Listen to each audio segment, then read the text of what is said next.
একদম ভাই সন্ধে একদম সুন্দরীকে নিয়ে রেডি হয়ে গেছিলাম ভাই, যেতে হবে একদম চ্যাঙ্গো প্যাঙ্গো দল আমাদের, একদম সেজে গুজে একদম রেডি হয়ে গেছিলাম, ছাদে বাদে এরকম অন্ধকারের মধ্যে আড্ডা দিয়েছিলাম। এই দেখো কৌশিক বলছে ভাই ভাই, পাগল হয়ে গেছে। কারণ ভাই রোহিতের বার্থডে ছিল, তো চলে গেছিলাম প্রতিবার একদম, এবারও চলে গেছিলাম। তারপর একদম একদম তত্ত্ব সাজানোর মতো পুরো সব কিছু সাজিয়ে দিলাম, যা যা কিনে আনা হয়েছিল। তারপরে ফাইনালি ছেলেরা আমাদের কেক বেক কাটে, একদম জন্মদিনের অনেক অনেক শুভেচ্ছা। সে একদম ভালো থাকুক, তোমরাও কমেন্টে একদম শুভেচ্ছা বার্তা জানিয়ে দিতে পারো।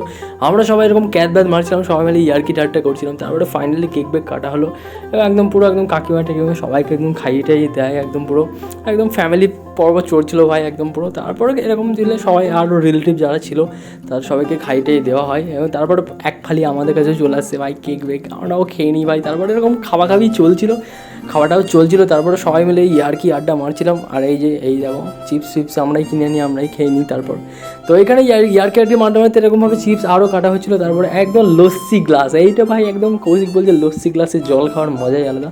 তারপর ফাইনালি খেতে বসে পড়েছিলাম যে একদম বাটার নান ভাই, নান ছিল আর চিকেন ছিল, সেটা সাটিয়ে দিই একদম এক গ্লাস ভাই স্প্রাইট সাটিয়ে দিই। তোমরা জানো তোমাদের বন্ধু বান্ধবীদের বার্থডেতে তোমরা কী করো সেগুলো কমেন্ট করে জানাতে পারো। আমরা হাসি আর কি ঠাট্টা করছিলাম।